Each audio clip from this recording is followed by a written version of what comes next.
Et bonjour à tous. On se retrouve pour la suite de la restauration de la débroussailleuse FS38. Donc j'ai reçu les pièces, les consommables.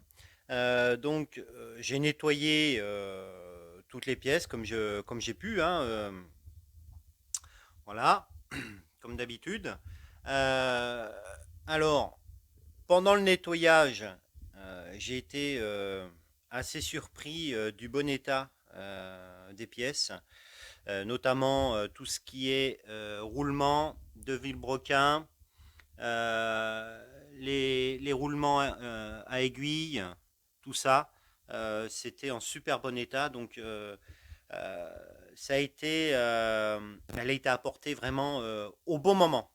Au bon moment. Il n'aurait pas fallu qu'il me l'amène trop tard parce que là, la rouille aurait vraiment fait son office et il y aurait eu beaucoup de dégâts, à mon sens. Voilà, après le nettoyage, ça donne ça. Donc on va pouvoir passer au remontage. Bien, c'est parti. On va commencer par le remontage du moteur. Alors, une petite question bête. Comment sait-on qu'on remonte dans le bon sens par rapport au volant moteur et au bas moteur? Alors en fait, comme je dis souvent, la mécanique, c'est beaucoup d'observation. Donc, euh, le couvercle, eh bien, on ne peut pas trop se tromper. Pourquoi? Parce qu'il y a un détrompeur, comme ici, là. Donc, là, on voit bien que ça ne monte pas et que là, ça monte. Ensuite, qu'est-ce qu'on a comme autre indice? Les trois vis, ici, là, qui correspondent, eh bien, ma foi, au capot du lanceur. Voilà. Donc, si ce côté-là, c'est le côté lanceur, donc forcément, ça ne peut pas être du côté du volant. Donc, il se monte comme ça. Là. Voilà. Tout simplement. Allez, je vais mettre de la pâte avec ça, comme d'habitude. Et c'est parti.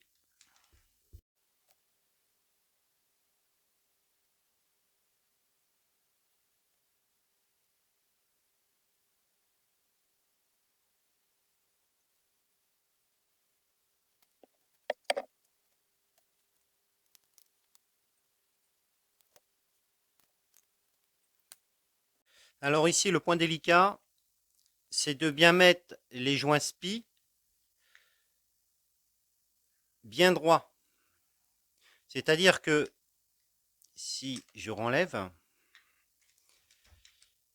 ici, là, vous avez une petite butée qui permet de bien caler le joint spi dans le fond. Il faut que le joint spi il soit bien aligné parallèle. Alors, voilà. Voilà. Pour celui-là.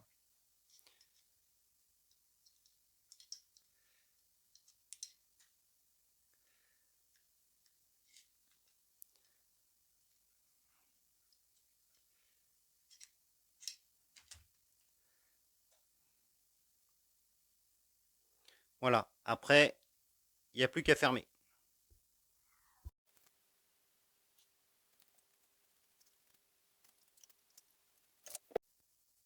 Bon, voilà une chose de faite. On va pouvoir passer au piston.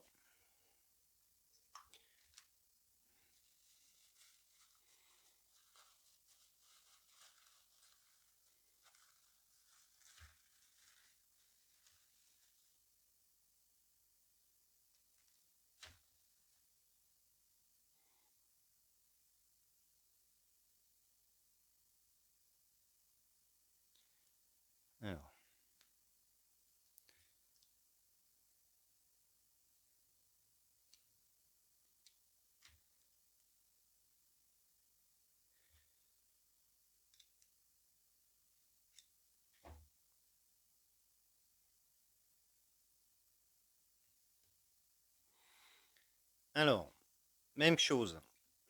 Comment qu'on sait que l'on monte le piston du bon côté? Parce que je rappelle que il a une flèche. La flèche va du côté échappement. Si on prend le cylindre, là, on a donc l'échappement. En sachant que j'ai pas démonté la bobine, donc forcément, ça va comme ça. Donc, ce qui veut dire que le piston, il va, la flèche, aller vers moi. Voilà. Donc, comme ça. On prend un peu d'huile dedans.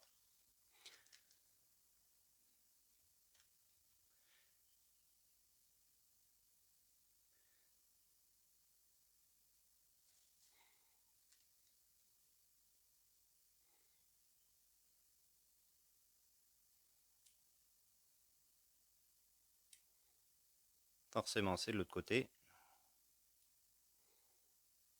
Voilà.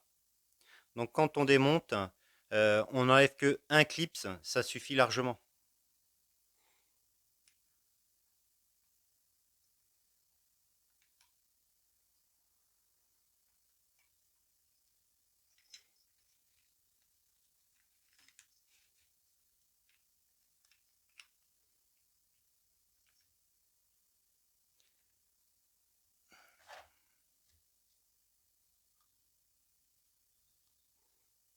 Voilà, on le met bien embuté et j'ai oublié la pince. Bien, me revoilà avec la pince. Alors, les clips, il y a plusieurs modèles. Celui-ci, il est génial, c'est ce que je préfère parce qu'on prend une pince à bec fin, on prend bien comme ça, et en fait, vous allez mettre dans le trou, légèrement en biais, vous chopez la rainure, vous tournez, et du fait qu'il est ouvert, il va s'écraser et se mettre tout seul dans la rainure.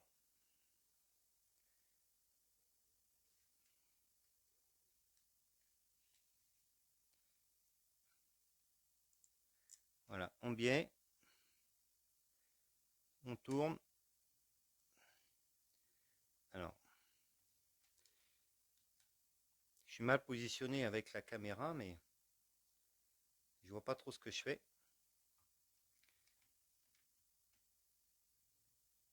On le met léger en biais et on tourne.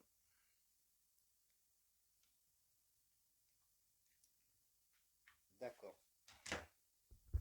Allez, deuxième essai.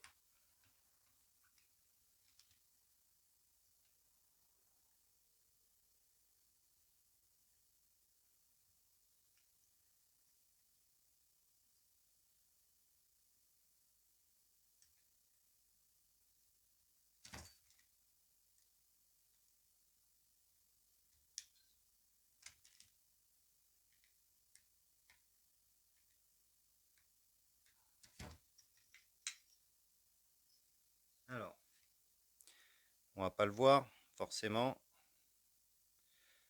mais il est mis en place. Alors, la petite queue droite qui va comme ça, il faut qu'elle soit perpendiculaire de façon à ce que quand il fait son mouvement, le ressort puisse faire son travail. Faut pas qu'il se barre. Alors, une fois que ça c'est fait, de l'huile de thym au niveau du segment. On le met en place, le segment, parce qu'il a un petit pion.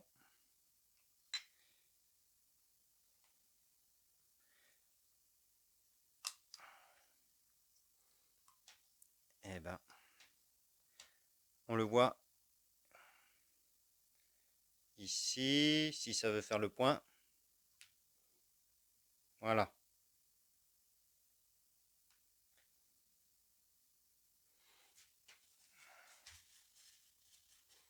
une fois que c'est fait, vous venez coiffer le piston, comme ça, de légers mouvements en rotation, comme ça, sans trop forcer, et il faut que je démonte parce que j'ai oublié de mettre le joint. Alors le joint, il a un petit détrompeur en haut là, ici là, que l'on va retrouver ici. Il y a deux faces. Le côté écrit va comme ça. Donc tac, tac et tac. Voilà. Donc on recommence. Vous venez approcher comme ça, tout doucement. Voilà. Vous tournez légèrement et voilà, ça se met en place.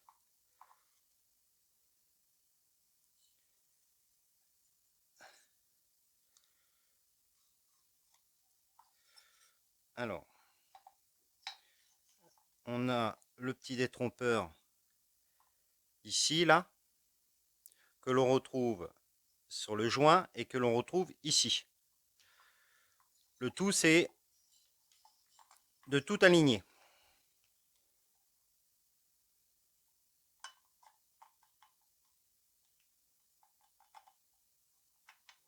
Donc on fait des petits mouvements comme ça de translation et sans forcer, ça se met en place. Pour être certain que ce soit en place, voilà, ça ne doit pas forcer.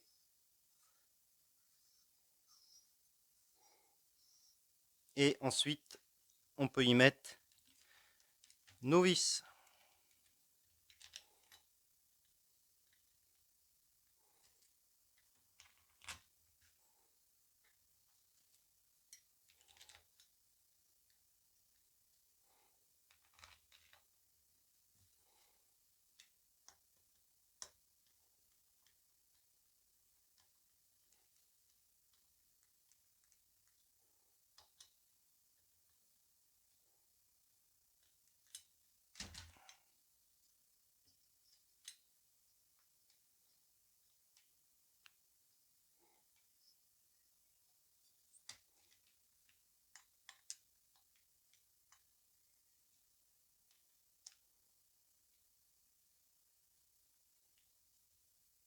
Donc avant de serrer les vis à fond, faites-les bien prendre,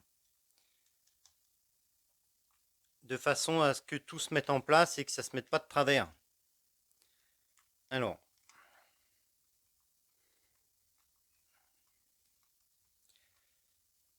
bien entendu, on le fait en croix.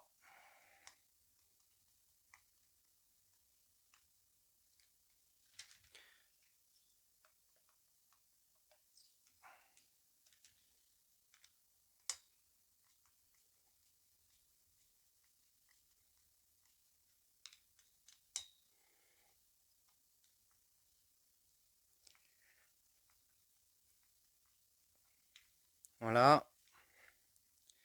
Je vais pousser ça parce que je vais faire des conneries encore. Donc on vient au contact.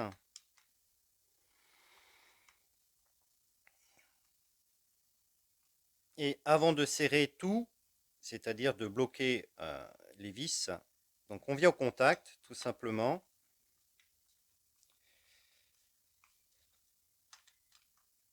Voilà. On vérifie que tout se passe bien. Donc là, il y a le joint qui ressort, ce qui est normal. Pareil ici. On regarde qu'il n'y ait pas d'anomalie, parce que des fois, ça peut arriver. Donc là, ça tourne facilement. Le joint en papier est bien mis. Ma foi, il n'y a plus qu'à bloquer.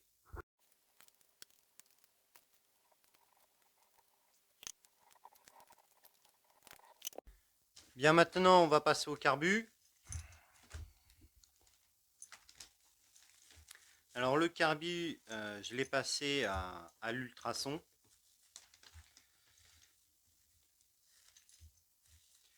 Pour être sûr qu'il n'y ait pas de dépôt qui traîne.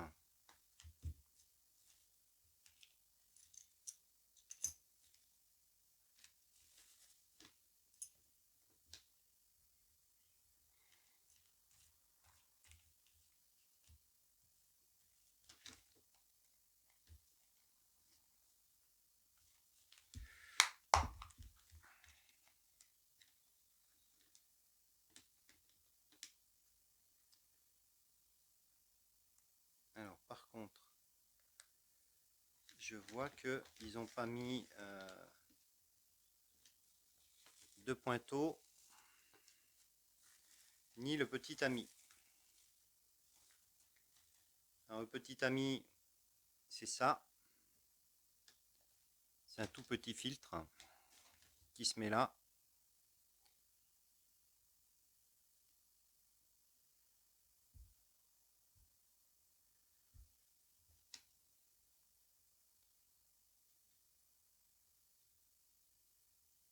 Voilà, il faut bien le mettre au fond.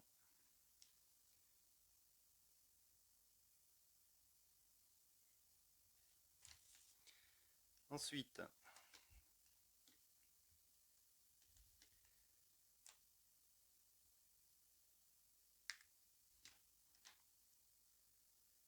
vous avez une forme ici là.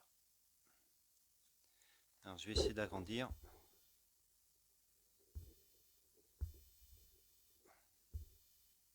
Voilà. Donc là, on peut difficilement se tromper.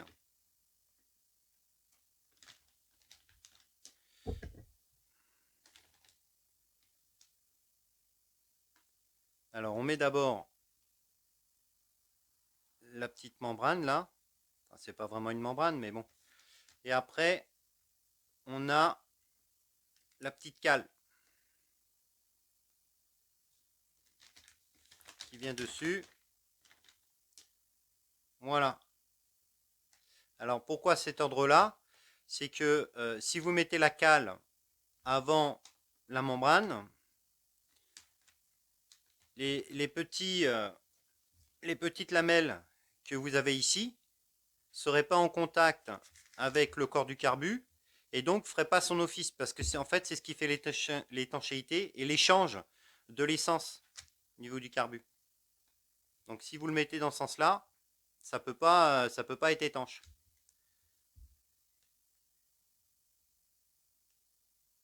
Le petit couvercle. Alors le petit couvercle, c'est pareil, il a sa forme.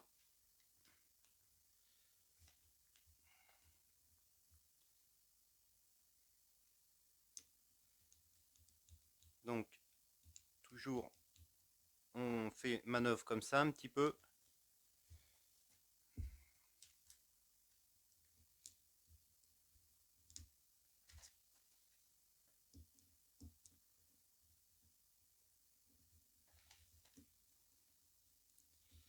Alors, évidemment avec le gros plan on voit rien.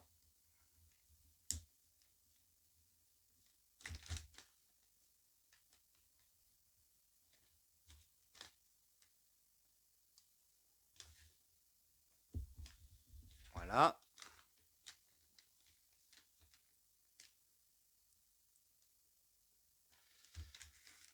Ensuite, par contre là, c'est l'inverse. Il faut mettre d'abord la petite cale.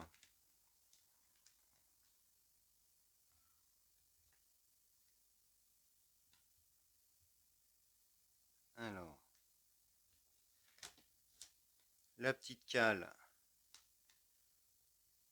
elle est symétrique, donc elle n'a pas vraiment de sens.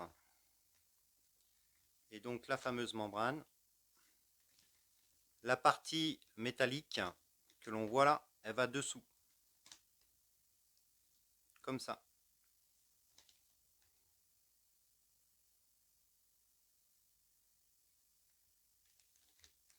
Alors,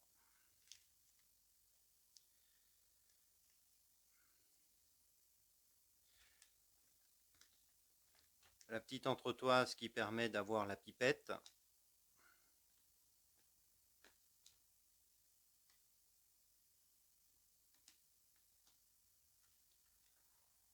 la pipette.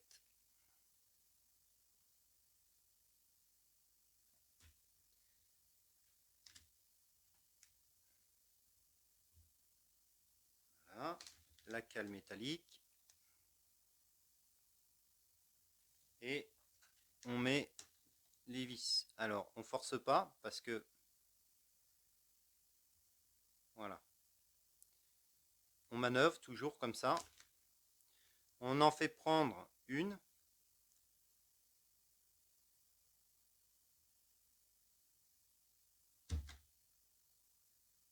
Voilà, ce qui permet de bien régler. On met une, on met la deuxième. Voilà. On manœuvre comme ça et on appuie légèrement sur la vis. Et vous voyez, ça tient. Ça permet de mettre en place la petite cale et le joint.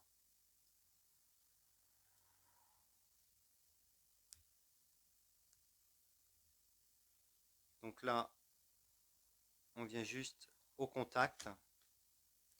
Et là, on contrôle que le joint ne dépasse pas, ni d'un côté ni de l'autre. Et là, normalement, c'est bien mis.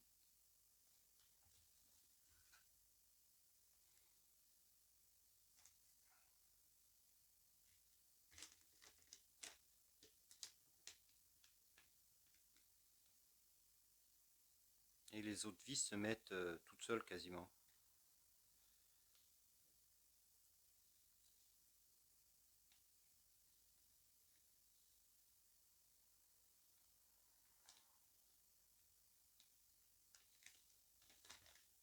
Alors, je vais remettre.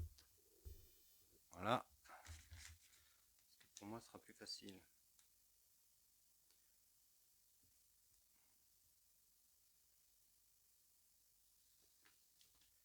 Tac.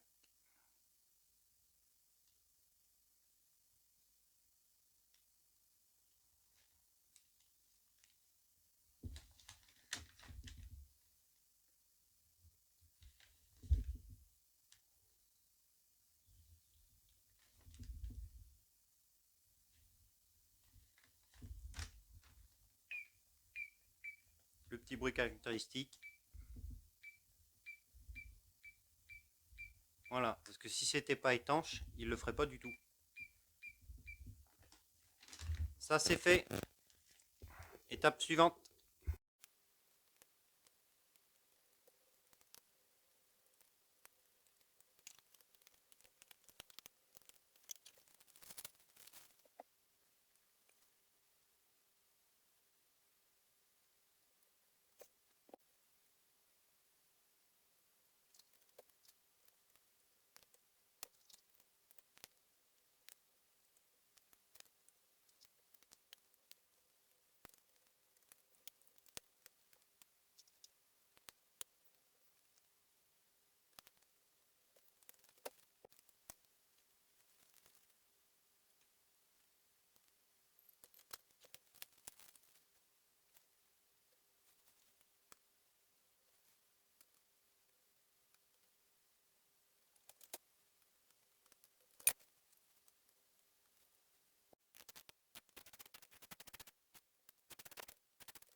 Bien voilà.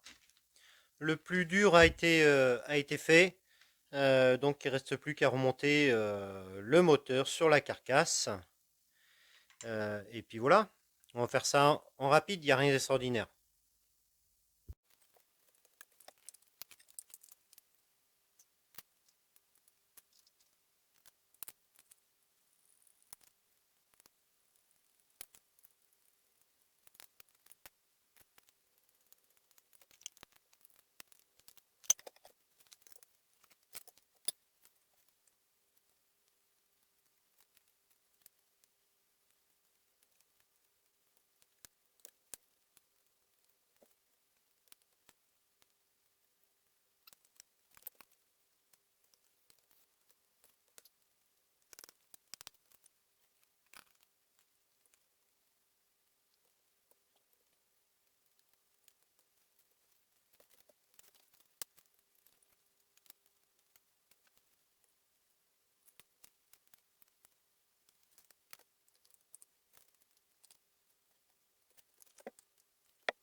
Bon, j'ai été un peu vite dans mon remontage. Ça allait tellement bien. J'ai simplement oublié le réservoir. Donc, ben, il n'y a plus qu'à redémonter et puis voilà. Allez, c'est parti. Allez, on arrive au bout du remontage.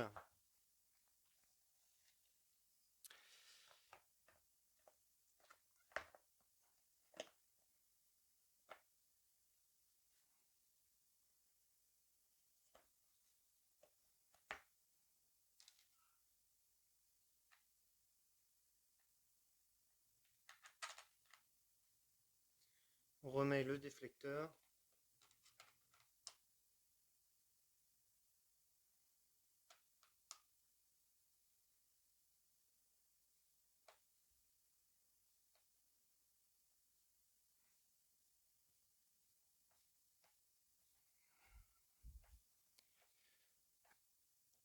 Et après, on va passer à la bobine. Voilà, ça c'est fait. Allez, on passe à la bobine. Alors, voilà la bobine. Qu'est-ce que Steel préconise comme fil sur la FS38? Alors, il préconise celui-ci, donc le vert, parce qu'il y a un code couleur, du 2 mm. Alors, qu'est-ce qui se passe si on met du fil trop gros par rapport à la puissance de la machine? Eh bien, en fait, la machine ne va pas être capable d'emmener la bobine parce que ça va être trop lourd. Et l'impact du gros fil sur l'herbe, en fait, le fil va s'entourer autour de la bobine et en fait, ça va pas couper quoi. Et ça va faire peiner la machine et honnêtement, ça sert à rien. Alors c'est vrai qu'il n'y a rien de plus agaçant qu'au bout de 2 minutes ou 3 minutes, le fil casse. Mais je voudrais rappeler quand même que là, le FS38, c'est un coupe-bordure. Donc pour couper des herbes fines, du gazon, pas pour faire de la broussaille. Donc, surtout, ne vous avisez pas à mettre un disque sur une FS38, c'est pas fait pour. Parce que dans la canne de la FS38, la tige, c'est une tige souple. En fait, c'est comme un fil tressé. Et donc, l'impact que vous allez avoir du disque sur les ronces ou autres, ça va détricoter cette tresse. Et au bout d'un moment, ça va casser. Donc les tronçonneuses qui sont recommandées pour mettre des disques, en principe, elles ont des tiges rigides. Voilà, ça c'était la petite info. Alors, comment que ça se passe pour mettre le fil dans cette bobine? Alors, c'est pas super compliqué. Alors, vous débobinez du fil, vous prenez environ 2 mètres de fil. Alors, 2 mètres de fil. Je vais faire ça comme ça, parce que sinon je ne vais pas y arriver.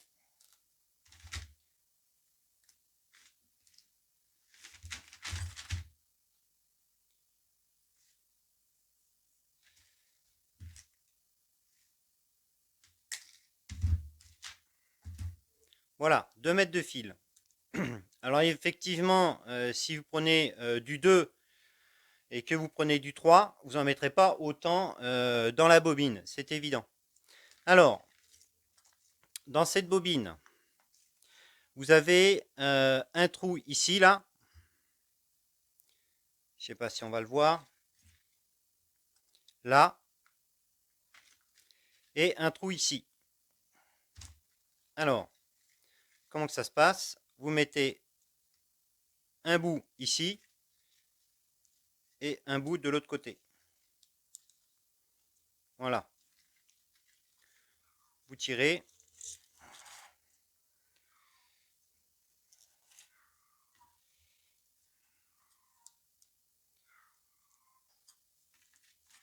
Voilà. Donc ça vous fait ça. Une fois que vous en êtes là, ici, là, vous avez un passage pour faire passer le fil dans les deux rainures. Alors, on voit qu'ici, là, il y a une petite gorge. Donc, pour l'enrouler, eh bien, en fait,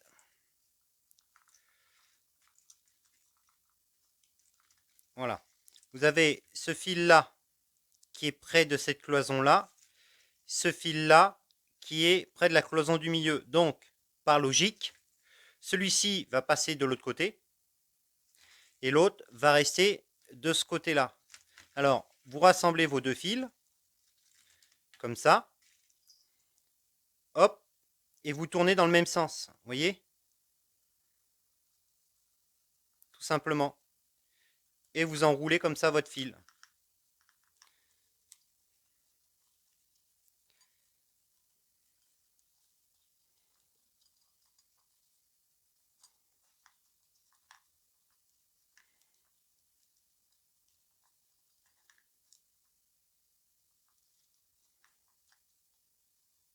Quand vous arrivez au bout, c'est-à-dire quand il vous reste plus beaucoup de fils, vous avez des logements, vous voyez, pour les coincer.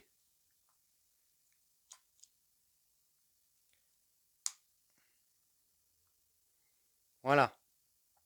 Alors, pour essayer que ce soit la même longueur, celui-ci, eh bien, hop, vous le débobinez un peu plus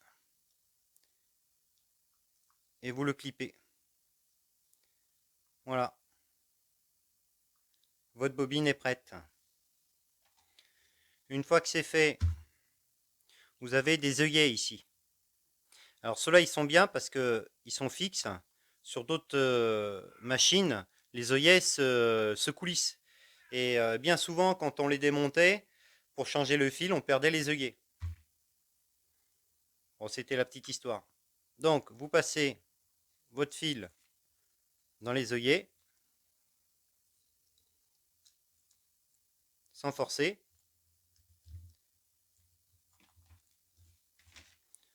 Voilà.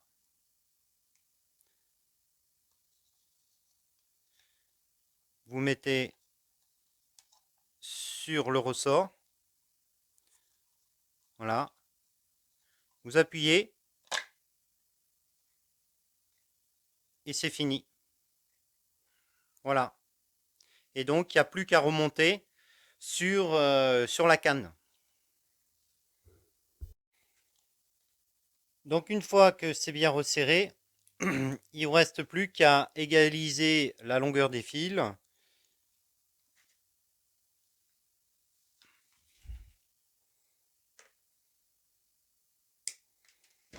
Et voilà.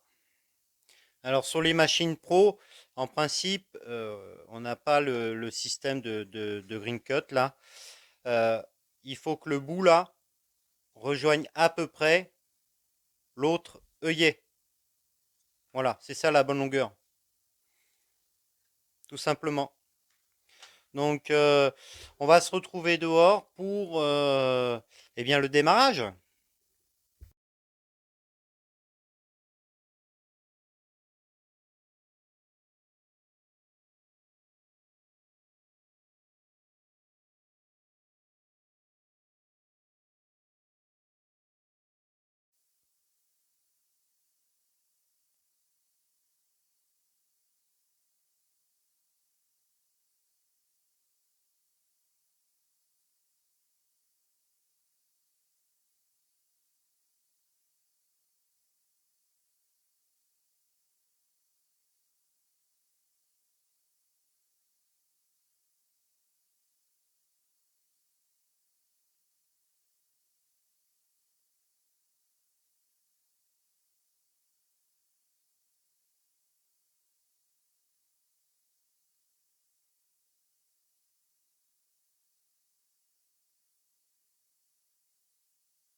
Bon, je refais la vidéo parce que le son, il s'est pas mis en route. J'ai mal branché la fiche. Enfin bon, bref.